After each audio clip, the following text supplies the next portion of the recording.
Bapak Ibu, tadi kita sudah belajar bagaimana tahapan dari makanan hingga diterima oleh sel, ya. Sekarang kita lebih dalam lagi yuk, bagaimana sel itu merubah makanan yang diterima dia menjadi energi. Nah, ini ya. Jadi di sini gini. Ini adalah makanan yang diterima oleh sel. Jadi ini dalam darah kita ya, dalam darah diterima, ditransport menuju sel. Apa aja nih? Glukosa masuk. Tentu ada skema ya. Lebih dalamnya nanti ada belajar lagi. Ini saya kasih garis besarnya aja. Glukosa masuk. Asam lemak masuk, bisa masuk. Fruktosa masuk. Fruktosa ini ingat ini hanya untuk liver ya. Kemudian keton masuk. Semua sel bisa pakai keton kecuali liver. Nah ini kecuali liver. Kecuali liver. Fruktosa itu hanya liver yang mayoritas bisa merubah dia. Kalau keton semua sel bisa kecuali liver, karena liver yang bikin keton ya. Itu tolong diingat-ingat. Kemudian terakhir apa? Asam amino. Nah, ini asam amino. Semua sel bisa pakai asam amino, tapi ada konsekuensi. Nanti Anda bisa baca lebih dalam tentang metabolisme asam amino ya, someday ya. Di kuliah konsekanus saya ajarkan itu. Nah, apapun makanan ini diterima oleh sel, ingat pada video saya awal tadi, diapain oleh sel ini? Tujuan sel memakan makanan ini yang utama adalah untuk produksi ATP, atau yang kedua untuk dirubah menjadi zat lain.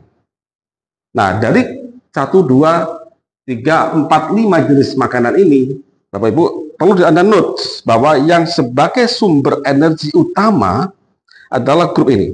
Saya lingkari ya. Saya lingkari. Nah, glukosa, asam lemak, fruktosa, keton ya. Nah, keton ini hanya boleh dipakai jika terpaksa saja. Terpaksa.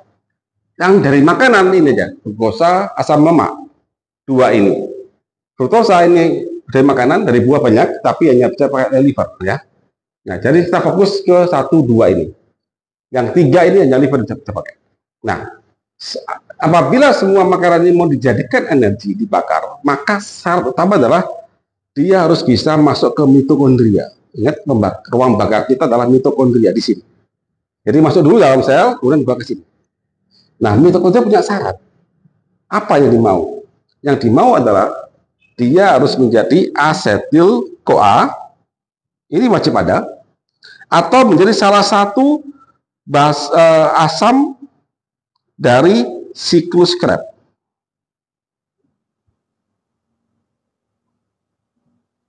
Atau menjadi salah satu asam dari siklus Krebs ya. Nah, ini pada advance nanti ada belajar. Tapi kita fokus di asetil CoA dulu ya.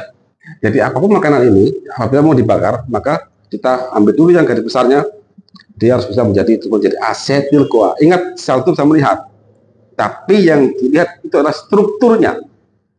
Asetil CoA 1, 2 karbon doang. Glukosa berapa? 1, 2, 3, 4, 5, 6 karbon.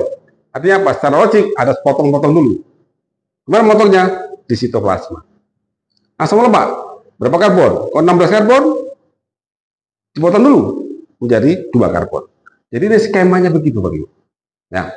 Nah, setelah Anda nanti bisa memasukkan makanan dalam sel, dipotong menjadi asetil CoA dulu, baru akan dibakar. Nah, video ini cukup begini dulu aja.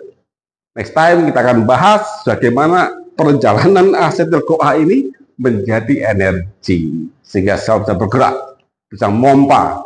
Banyak sel butuh banyak pompa, bisa bikin suatu reseptor, bisa membuat suatu sinyal, hormon, enzim, macam-macam.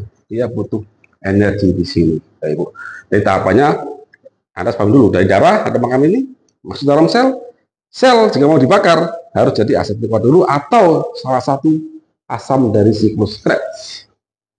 Nah, nanti next time kita akan bahas tentang apa itu kinerja dari mitokondria ini ya. Oke, see you next time. Siap betul.